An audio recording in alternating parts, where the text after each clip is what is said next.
Hello gorgeous people, what is going on, and welcome back to the Weather Channel. It's me, Marcus Ash, and I'm ready to bring you to today's Wednesday's beautiful weather forecast.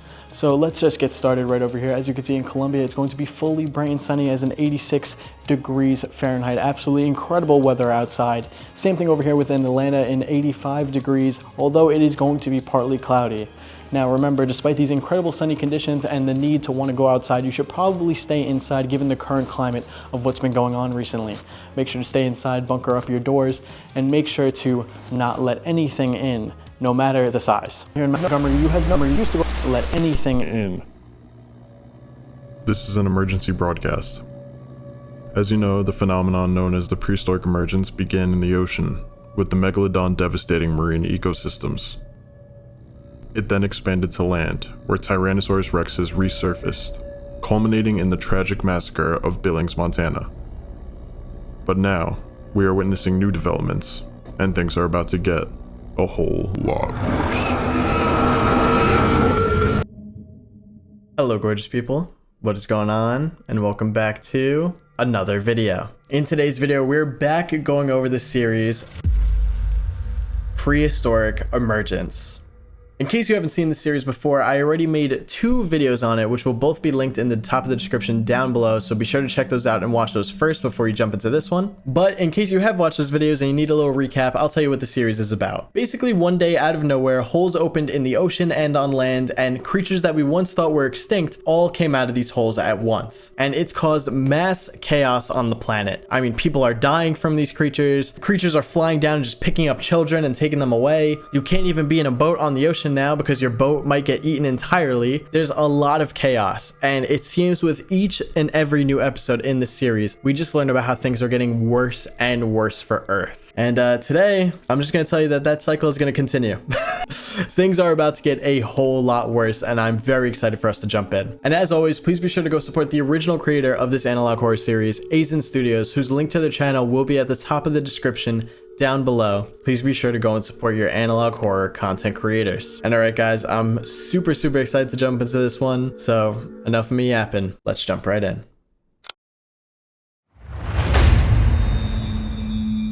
Prehistoric Emergence. First apex predators.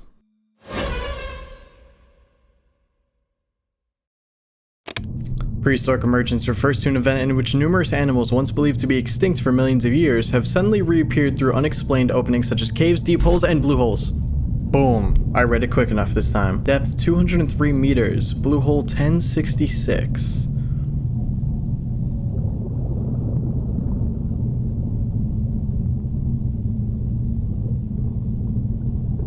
Damn, that thing is long. Ugh, is that some kind of squid? See, the thing I love about the series is that I don't know about most of these, like, animals or creatures, so it's kind of educational for me that I even know that they exist, or existed, I should say. I really don't like that, though. That thing's got a big head.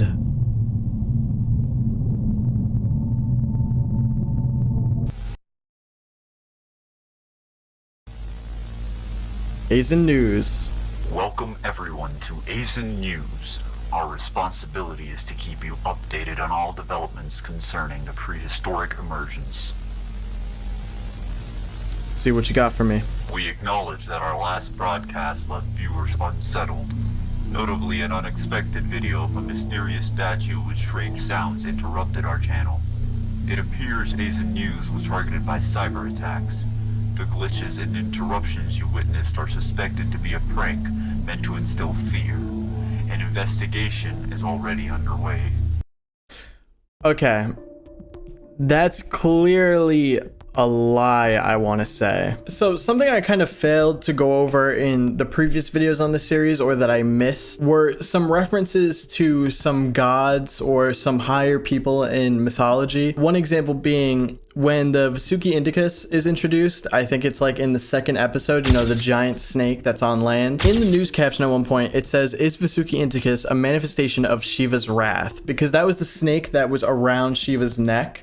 So they're trying to make a connection like, you know, is this Shiva Shiva's wrath upon the people of Earth. And that's not the only time that's happened. It happens again when we're introduced to the Quetzalcoatlus, the giant like bird type dinosaur. At one point when we're seeing that, in the caption it also says, "Is this the wrath of Quetzalcoatl punishing us?" I had no idea who that was, but turns out it's a god in Mesoamerican mythology and mostly Aztec and Mayan cultures. So now that's two references to like different gods from across the world, and how are these creatures coming back an example of them taking out their wrath on us. And then in the last episode that we went over, this thing on screen here, which kind of glitched into the news and started talking to us backwards, and when we translated what it said judgment is upon us. So it definitely seems like our theory of, are the gods kind of taking out punishment on the people of Earth for things that they have done? It seems like that theory is, I want to say, almost guaranteed. Like, my only thought of what could cause this, you know, these creatures that are now extinct to come out again, would have to be something otherworldly or godly to cause that. As far as motivation, as why the gods would do this, as why they would, you know, bring all these creatures back to wreak havoc on Earth, I want to say just punishment for humans destroying the Earth. I mean, pollution, war, you know, etc. I mean, you've heard it before. You know, the Earth is doomed eventually if we continue on the same path, and that could be why the gods are, you know, doing this now to us, is to basically wake us up and be like, hey, you guys have messed up and it's time that we put you in check real quick. But I just wanted to go over that again as a bit of a recap for you guys, and just to go over some of the things I missed. But yeah, definitely some pranksters trying to instill fear. I wouldn't say that. The gods trying to instill fear? Yeah, that sounds about right. Furthermore, GPAC has asked us to announce that they are actively mobilizing global military forces to effectively manage the prehistoric emergence. Okay. Until troops are fully prepared, please rely on local authorities for emergency assistance. In other news, some of Earth's very first apex predators have reappeared. The first apex predator has resurfaced. Hey. This creature is called the AZUNStudios. Sick. This arthropod is estimated to be around 2 feet in length. Although it may not look imposing, it once ruled the Cambrian seas. While it was believed to prey on hard-shelled animals, we have now observed that the AZUNStudios feeds on softer-bodied creatures. Unlike most of the prehistoric creatures that have emerged, AZUNStudios has surprisingly positive effects on today's environment.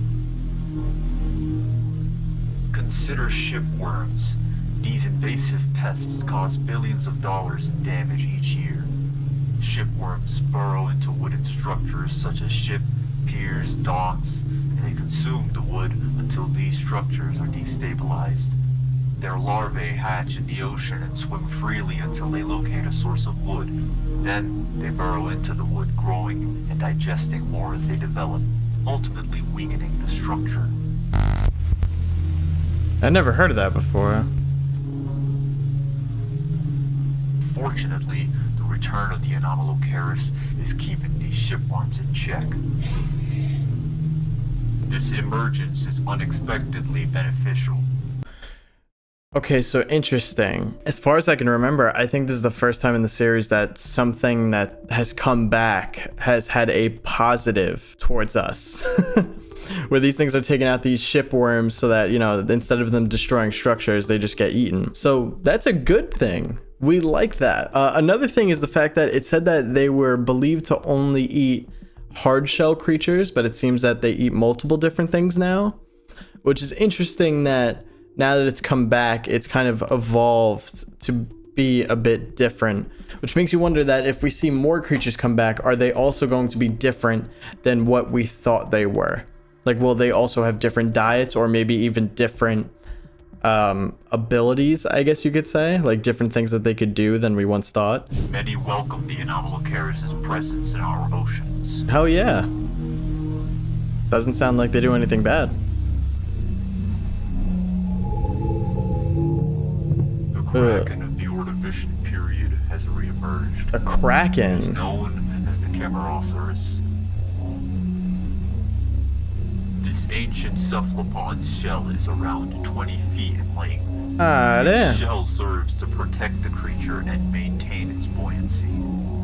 While it isn't inherently aggressive, the Camerosaurus will attack humans if threatened. Oh, hold up. We got some text there. The shell bearer rising, the first sign of the true Leviathan's emergence. So are they calling this thing the shell bearer? And this is a sign that the true Leviathan has emerged? Let me get a definition on a Leviathan. Okay, so it seems like the Leviathan is from the Bible. A monstrous sea creature often described as a large serpent or dragon, symbolizing chaos, evil, and the forces of nature that are beyond human control. You basically just described the series, my friend. The forces of nature that are beyond human control. That sounds about like what we're dealing with. Based on some images I'm seeing here, I'll pull one up real quick right here. This thing looks pretty serious.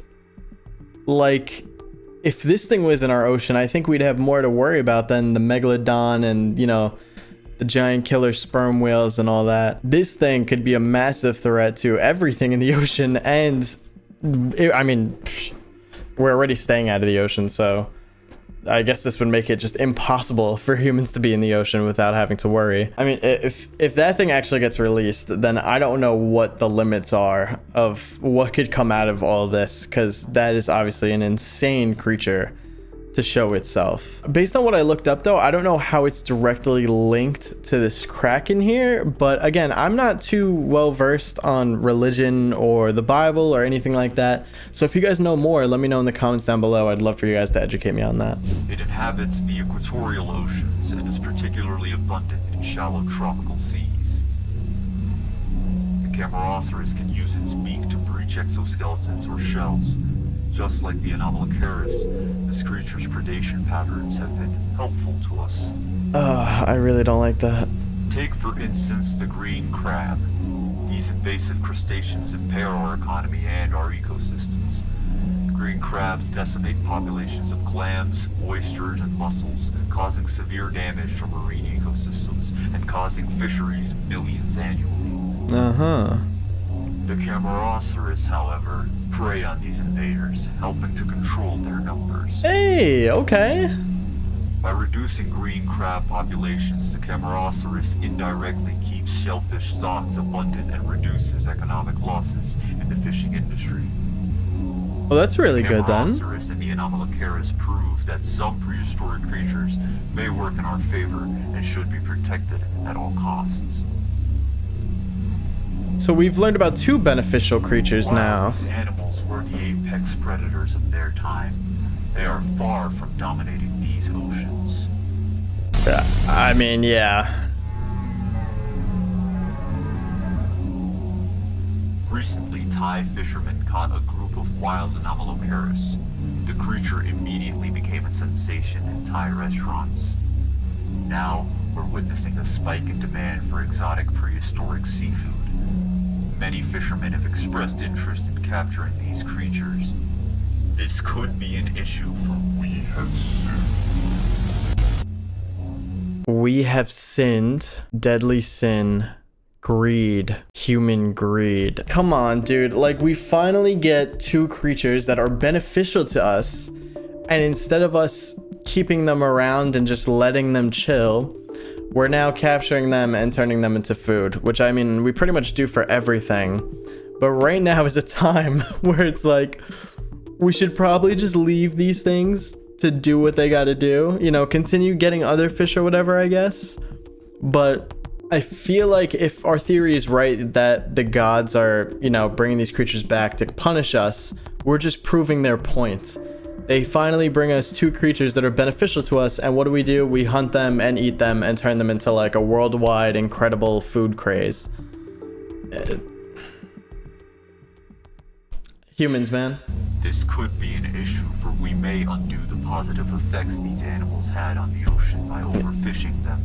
There you go. Activists are starting boycott campaigns on restaurants that are planning on serving EmortalMarcus tempura and Camerosaurus calamari.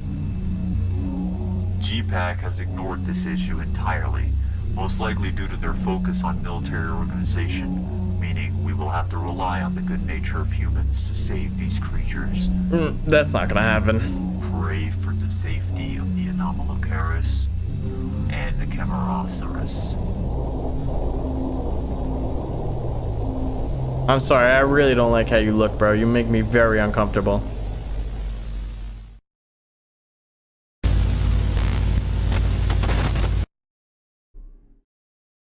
What the hell was that? Created by AZUNStudios. Music by Satanic Lo-Fi Music. Intro animation by Raptor Dragons. Sick. Let me just go back there. Let's take a look at that creature. Like, what?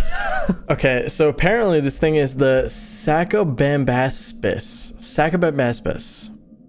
Probably not pronouncing that right. An extinct genus of jawless fish that lived in the Ordovician period. Sacobambaspis lived in shallow waters on the continental margins of Gondwana. It is the best known Arandaspid with many specimens known. Okay, so this is another extinct creature? Last alive 450 million years ago. Well, I'm guessing this is the next sea creature that we will see when we go back into the sea creature era. I feel like the videos jump back and forth, like it's like we go from sea to land to sea to land, which I do like because we get a little bit of everything. But I'm guessing that's the next one we'll end up seeing. It is a bit of a goofy looking guy though, I have to admit. This video that we just watched, First Apex Predators, seems to be like the finale for season 1. I believe that is the last episode for that season.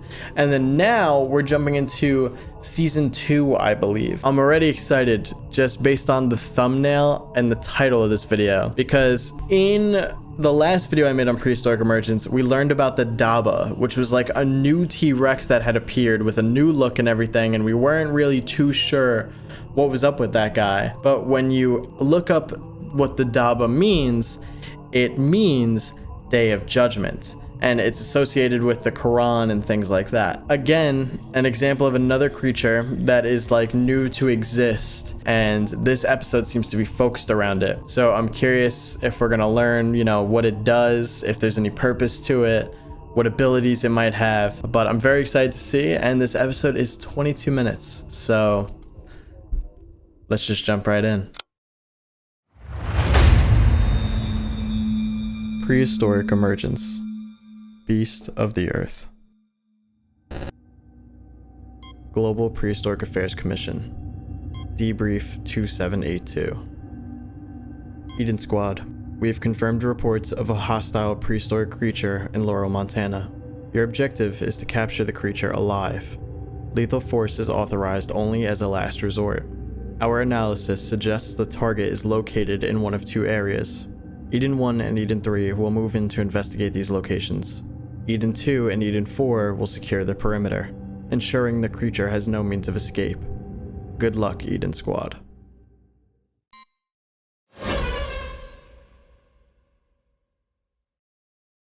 Prehistoric Emergence. I'm not going to read that again, I already read it fast earlier. We're getting footage this episode? Hold on a minute. Eden 1, come in. Oh, hold up. Eden 1.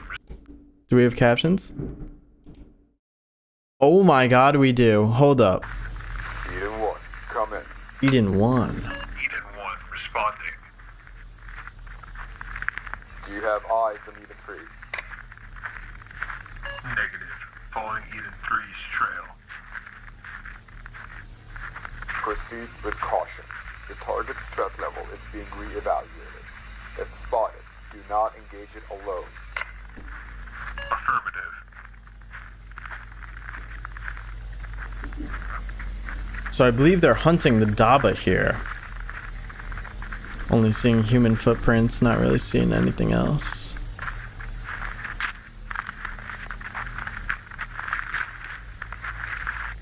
Am I actually gonna see the Dabbah right now, like move around and stuff?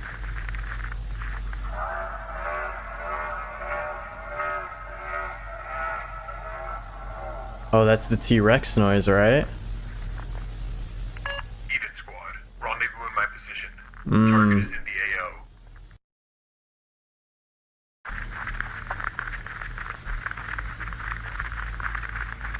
Even what status? Oh. Of course, we're getting interference right now. January 12th, 2025. I'm sorry. I know we are not hunting a T-Rex with a pistol right now. Is this G-Pack? Is this G-Pack that's doing this? I mean, I know G-Pack is like the only group of people doing anything really right now about the prehistoric emergence, but you gotta arm your guys with something better than this. Especially if they're hunting down a T-Rex, a pistol, bro? We literally learned during the T-Rex video that they are not that easy to shoot because of how small their brains are and their big head. And this guy walking around, come on, bro.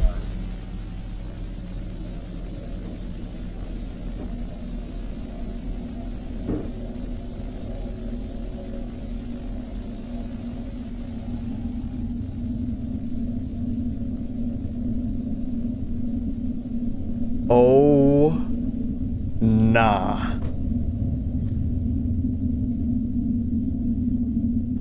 Bro.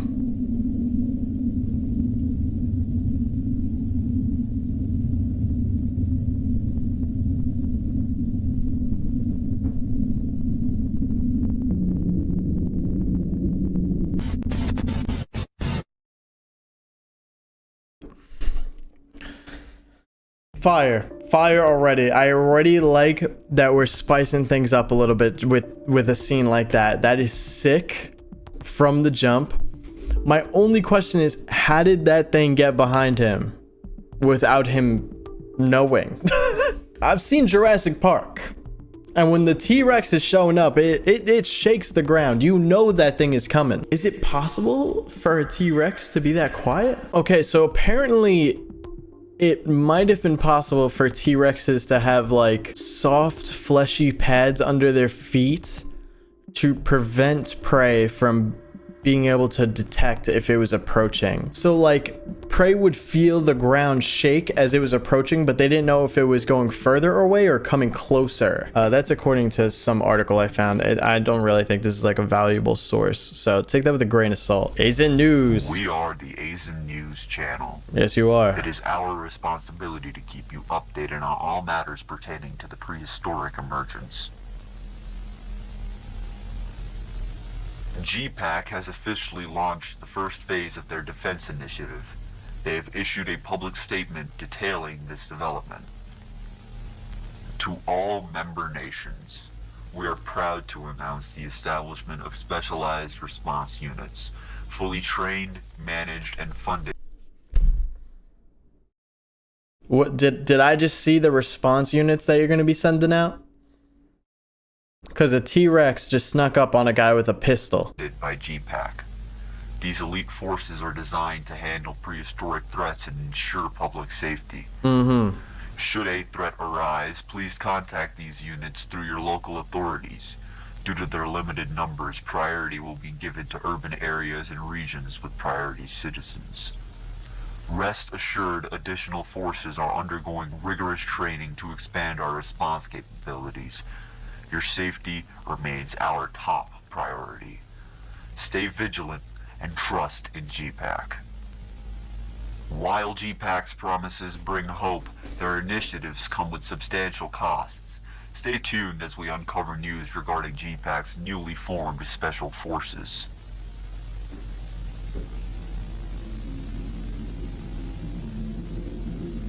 A T-Rex has been spotted stalking residents in Laurel, Montana. Fortunately, no civilian casualties have been reported. This particular T-Rex has captivated public attention due to its mysterious nature. It is widely being referred to as the Dabbah. So it's just stalking humans? It's not killing them? Because it said no casualties were reported. I also saw that flash of text. Beast of the Earth. All right. I'm guessing that the Dabbah is a one and only type of dinosaur. Like there's only one of these that exists. And in Laurel, Montana, yeah, it looks like there's snow on the ground similar to what we just saw at the beginning. So I definitely want to learn more about this thing because I want to know what its deal is. Like what its purpose is. Especially, wait, no casualties, but Did it not eat the guy in the beginning, maybe? I guess we'll see. Just stalking humans, though, is so weird. In response to growing public distress, GPAC deployed a specialized strike force to neutralize the creature. Tragically, 2 members lost their lives during the operation. Never mind. GPAC has since confirmed that the dinosaur was in fact successfully neutralized to ensure public safety. Did you see what it... never understand the mystery behind the Dabbah. Did you see what it said on the bottom there? It says that this creature appears to evolve over time. GPAC has detailed Phase 1 of their campaign, which aims to resolve the Quetzalcoatlus threat. These Darkadai pterosaurs have become a top priority due to their inherent danger and rapid migration across the Western Hemisphere. GPAC's statement regarding this campaign is as follows. As part of the defense initiative, we are committed to controlling the population of these Darkadai pterosaurs. Our specialized forces have successfully neutralized 19,735 Quetzalcoatlus with minimal losses. Nah. I'm sorry, GPAC. I'm sorry for all the smack I just talked about you in the beginning of the video. I was not familiar with your game. You saw that the Quetzalcoatlus was a threat and you neutralized 19,000 of them? Only almost 20,000 with minimal losses? My bad. My bad. I was not familiar with your game. However, to sustain this campaign, we are imposing a 10% emergency tariff across all member nations. Your continued support is vital in keeping our world secure.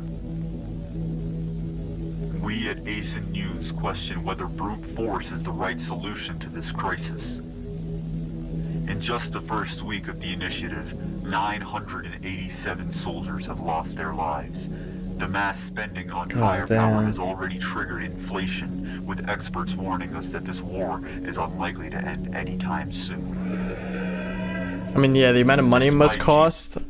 The amount of money it must cost to actually take these things out, this many of them, it must be wild. But it's like, is there even...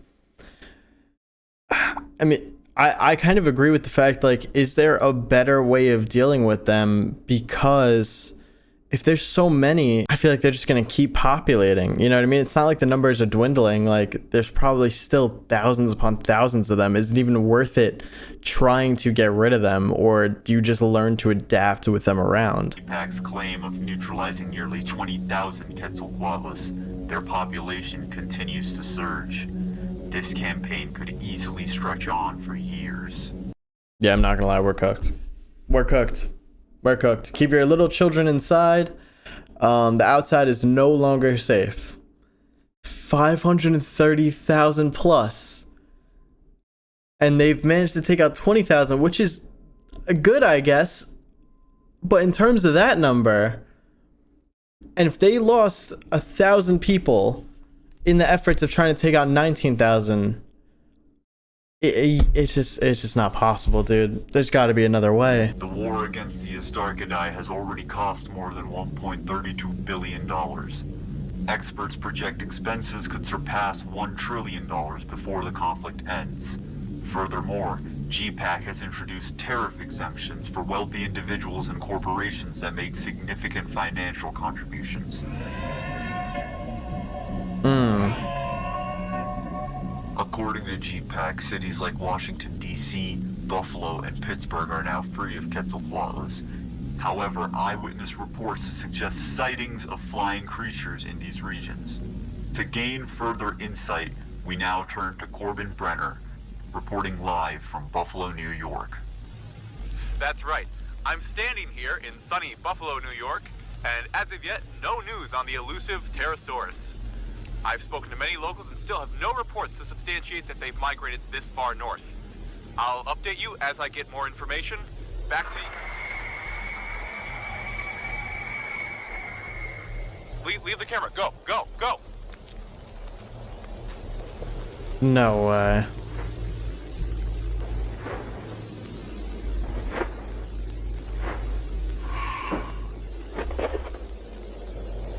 Yo.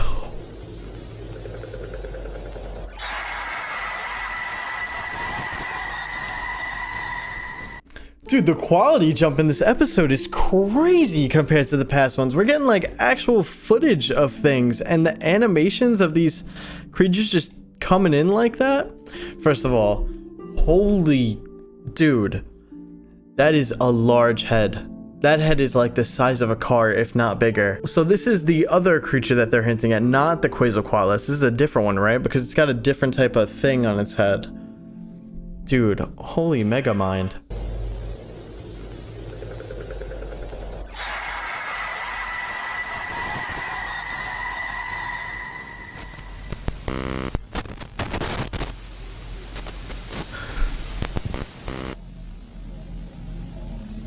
I'm standing by.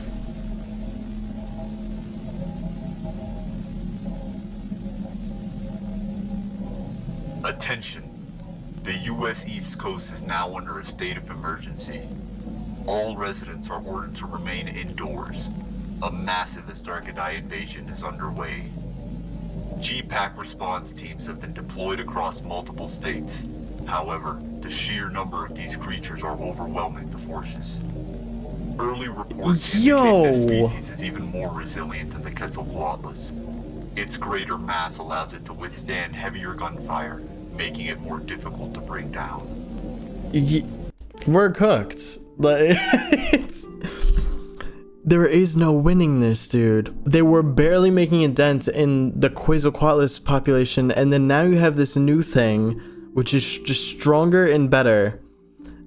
And they're invading the East Coast. So you're just getting a whole new species, an even worser version. And I mean, look, this guy's about to get eaten, dude. Like, this guy's cooked. I'm sorry, I'm using the word cooked too much. I've been watching too much brain rot. I think this is so cool how, like, the stuff that we're getting now, we're not just getting the silhouettes and, you know, some of the moving images. Like, we're getting these photos of people, like, shooting at these creatures. It's sick. Experts have confirmed that these pterosaurs first emerged in Romania, likely nesting in remote regions and avoiding human detection.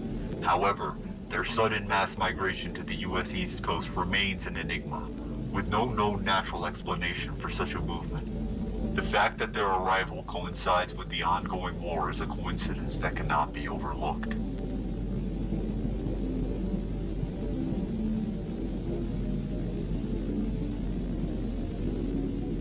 Wait. That's wrong.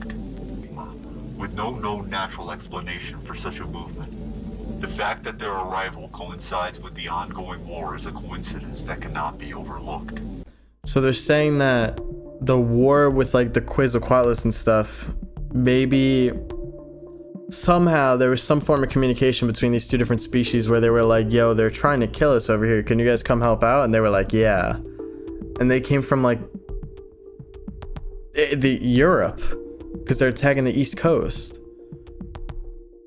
So these things are, I mean, I know they're all connected because they're being produced by the same event, but can they somehow communicate? Or is our theory right and the gods above are instructing them to go help out the Quetzalcoatlus in the US?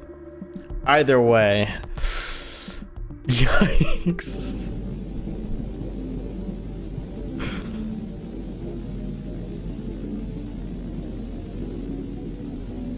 The Toronto Zoo is now under investigation and has been closed indefinitely due to growing safety concerns. A zookeeper, whose identity will remain anonymous, intentionally released Oompi Jr. from his enclosure. The worker has since been terminated, although they have stated that they were saving him.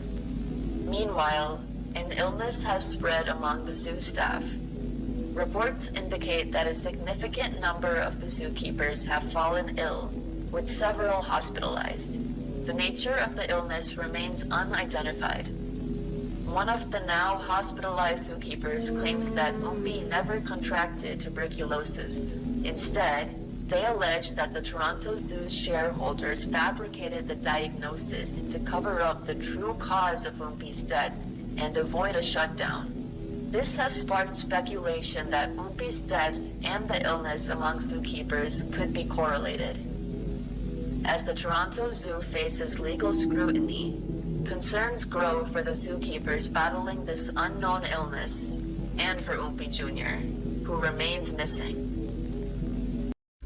Okay, so just a reminder, Oompi was the woolly mammoth that they put in the Toronto Zoo, and then we found out that Oompi died due to tuberculosis, but he was lived on through Oompi Jr., who was the child that he had while he was there. But now they're saying that maybe Oompi didn't actually die from tuberculosis, and that was just a cover-up. Someone freed Oompi Jr., and all of the zookeepers at the Toronto Zoo have some kind of sickness. Now, that actually makes sense and brings up a completely different angle of this, in the fact that these creatures coming into the modern day may carry diseases that our bodies aren't ready for, and vice versa. Again, I don't know too much of the science to explain it, but like something I heard before was like, you know, if time travel was possible and someone went into the past, they would get everybody sick and they would get sick because your body is just not adapted to live in that world with that kind of bacteria and that kind of sickness.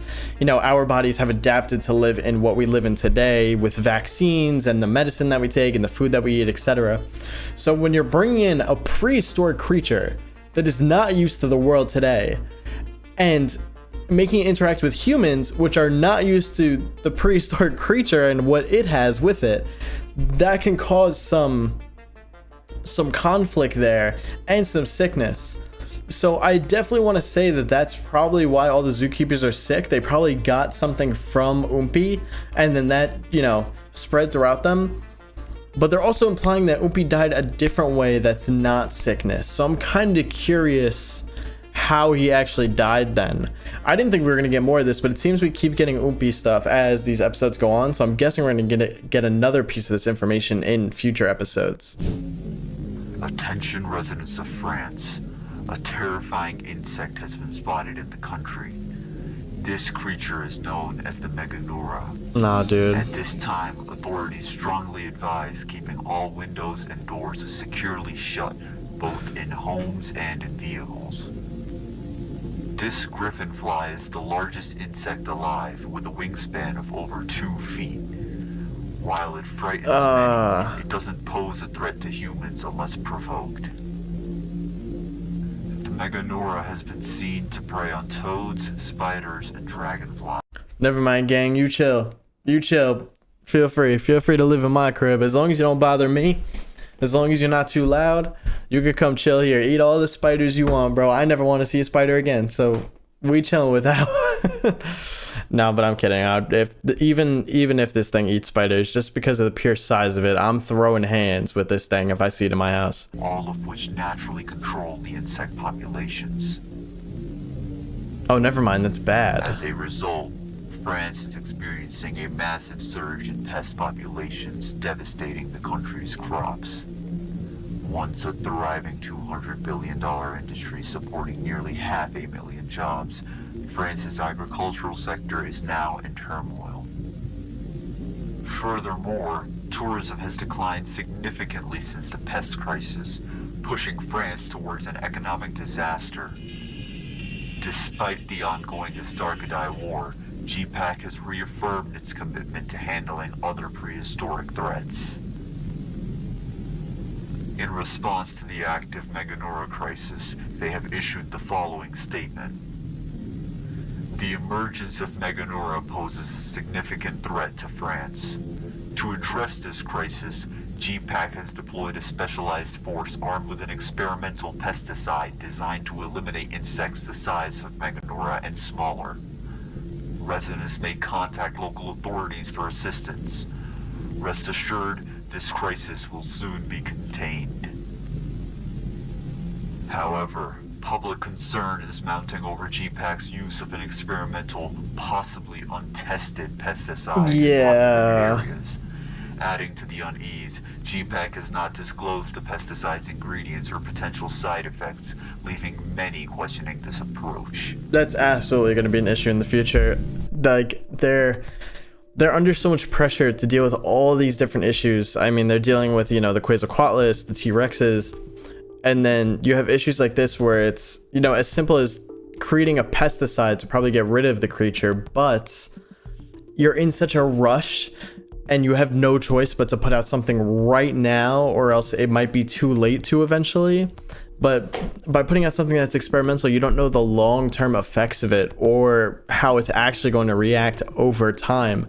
I mean, it may get the job done and get rid of these creatures, but you don't know how it's going to react over time on humans if they're near it or things like that. A tragic incident recently took place in Brazil. Camila Nascimento, aged 25, was found dead from massive bite wounds while searching for her missing cat. The injuries bear an eerie resemblance to a long-extinct predator. While unconfirmed, many fear that the saber... No. The saber-toothed tiger? Again, forgot those existed. Oh my god, and we're gonna see it. This is a cat person's home right now. You can see all the cat toys. Lola! Lola! Do you want some treats?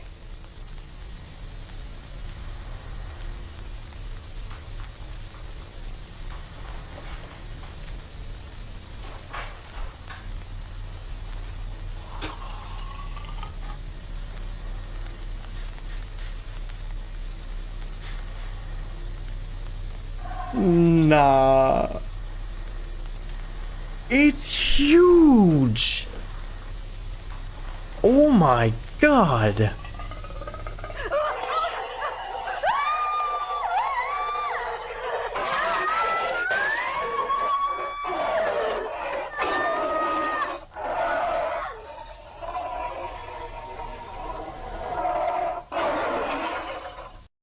Oh, because you left the door open for your cat. That thing probably ate your cat. The Smilodon populator has re-emerged, weighing up to 400 pounds and capable of reaching speeds of 30 miles per hour. This apex predator is unlike anything modern society has faced. That's so cool. Its strength and ambush tactics may make it the most dangerous prehistoric creature to return yet. Across Brazil, deep holes are forming in populated areas.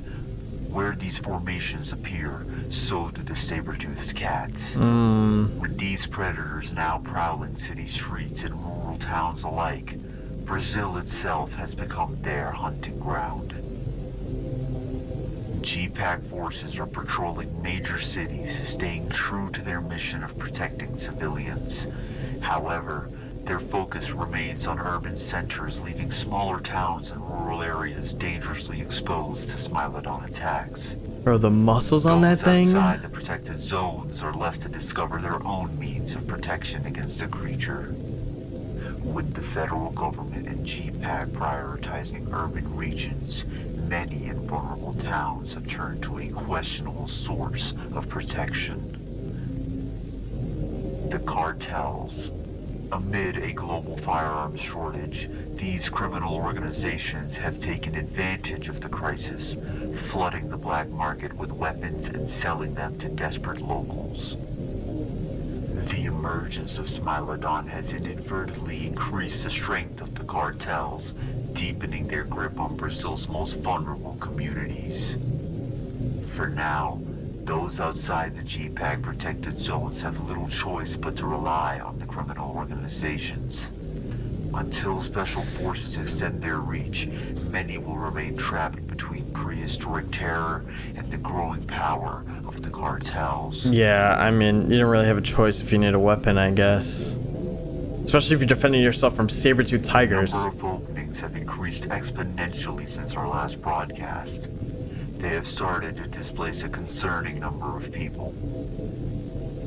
G-Pack previously promised to relocate those housed within 1 mile of the formation. However, they have since now discontinued the service for budgetary reasons and left those affected responsible for their own relocation. They don't have enough money. The underwater openings are confirmed to be linked to the water level rising. Coastal regions will soon experience an increased amount of floodings. While the prehistoric emergence threatens our way of life, we must hold on to hope. History has shown that humanity can adapt. Humanity will adapt. Viewers, Stay vigilant, stay prepared, and above all, stay safe. Is that it?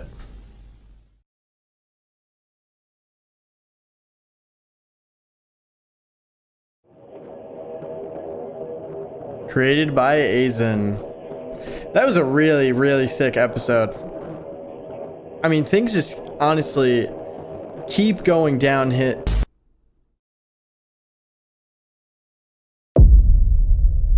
Hold on, we got an after credit scene? What is this, Marvel? Day 0. Oh, we got a few minutes left. This is Dr. Adrian Holloway, log entry 003. I asked why we were researching prehistoric creatures. They just told me not to ask. I guess that knowledge is above my pay grade. Earlier today, GPAC relocated my team to a U.S. military facility, one I will refer to as Paradise Ranch. We've been informed that live specimens including Quetzalcoatlus, Smilodon, and others are currently being held here.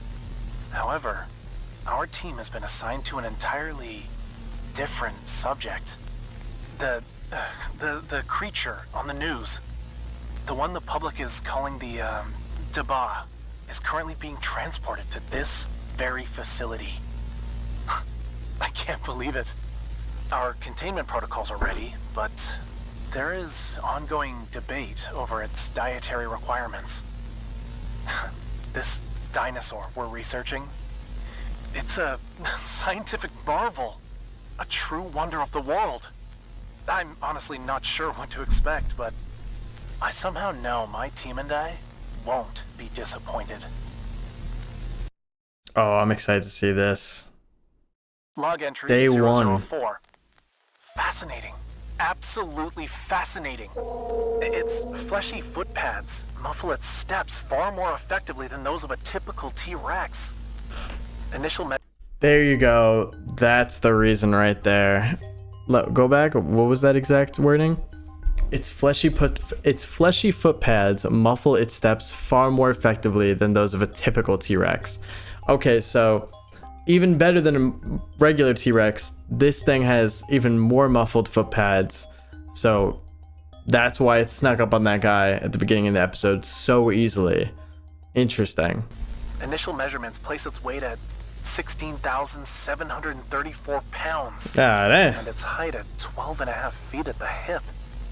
We've already trimmed sections of its hair to study regrowth patterns, and later today, we'll be extracting tissue and blood samples for further analysis. Using the DNA methylation clock, we aim to estimate the specimen's true age. Okay. Physically, it appears healthy, but it seems uncomfortable. I think I'm going to have the team delay further testing for a day or two. The creature needs time to adjust to its new home. Yeah. You literally took it out of the world and threw it into a cage. I'm sure it's uncomfortable. The results are... I don't know what to make of any of this. Day 9. As a scientist, I'm not even sure I believe it myself. The specimen is somehow an infant. It's still growing. It hasn't even come close to reaching its full size. There's something else. No one has ever seen it sleep since its arrival. Not once. I asked my superiors how they even managed to transport it here. They told me it took 7.6 milligrams of carfentanil to sedate this thing. Then, there's the issue with the equipment. Flickering monitors, faulty lights, security feed interruptions.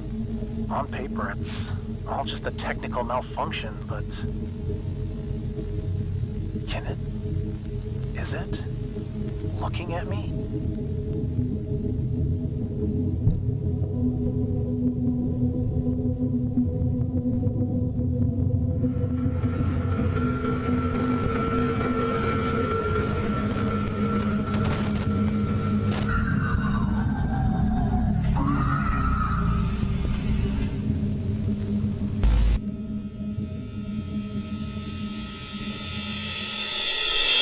It just spoke English. A T-Rex just spoke English. All right, so we got quite a few things to discuss there, and we also do have another video to go over, but we'll go over that in a second. So the Dabbah has extra paddy feet, so it could silently sneak up on prey. It is actually an infant, and it can mess with technology and speak English. Clearly, this is not your average T-Rex. I mean, we knew that already, but the fact that it can interfere with technology actually explains earlier why when someone was near it, they got interference on their radio. If you remember right at the beginning, there was interference coincidentally right at the time that they were running from the Dabbah. And weirdly enough, it even looked like it looked at that scientist through the camera there, which is even crazier. And I think the scariest point is not any of that, but the fact that it's an infant and it's already that big. It makes you wonder how gigantic that thing is going to be in its adult stage, in its full growth form. How big is that thing going to be? And is it going to develop any more abilities like this? I mean, it's already somewhat speaking English, and is it, I don't even know what potentially it could also do. So that is incredibly terrifying and sick. I love that we just got to see animations of it. I love the footage that we got, like the found footage style and the new style footage that we got in this. And I love the facility that it's in too. I love the detail on it. It's actually very cool. One more thing I want to go over in this video is the fact that at the end they were, you know, AZUNStudios was like, it's okay, humans will adapt. We will win this thing. No, you're not, gang. Like we're not winning this thing. There has to be some other way. Either humans need to fully just accept that these things are in the world now and try to stop killing them and just like accept that they're here, or some outer force has to come in and stop all this, because there's no way that with military power alone you're going to kill all of these creatures. I mean, there are thousands upon thousands upon thousands of them. There are 500,000 Quetzalcoatlus alone. Who knows how many T-Rex there are, how many of the Megalodons there are, how many of all of these creatures are throughout the planet. You're not going to be able to kill them all. It's different when you're introducing one thing into an environment and then the environment has to adapt. Even that can be a struggle on its own. Introducing one new thing into a community, people struggle to adapt. But you're introducing dozens and dozens and dozens of species all at once onto the planet, and we're just expected to know how to deal with each and every one. It's nearly impossible to do. It's going to be a massive amount of chaos before things eventually calm down and come to like be regulated, I guess, or chill. But again, I don't think that will ever happen, because these creatures are just going to continue to kill humans. Humans are going to continue to kill these creatures. So it's just going to be a non-stop war going back and forth until one side gives up. And again, I would love to see where these creatures are coming from. We need a research team. I need a video of a research team going into one of these holes and finding out what is at the end of it, because I feel like they all have to be connected somehow. I made this joke in the last video, but is this some type of Godzilla x Kong situation where there's another layer of Earth inside Earth where all these creatures are living? What's going on with that? I need to find out. But I did say that we're not done yet. There is another video for us to go over. In the description, we have this weird text and a YouTube video link. So the text is actually pretty easy. It's just backwards. So it says, a message from those beyond us. Let's check it out. Here we go.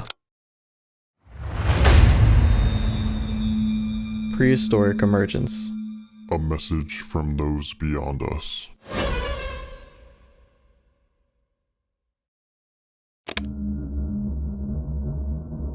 From the dawn of your trembling ascent, when you first clawed fire from the dark, we laid the beasts before you.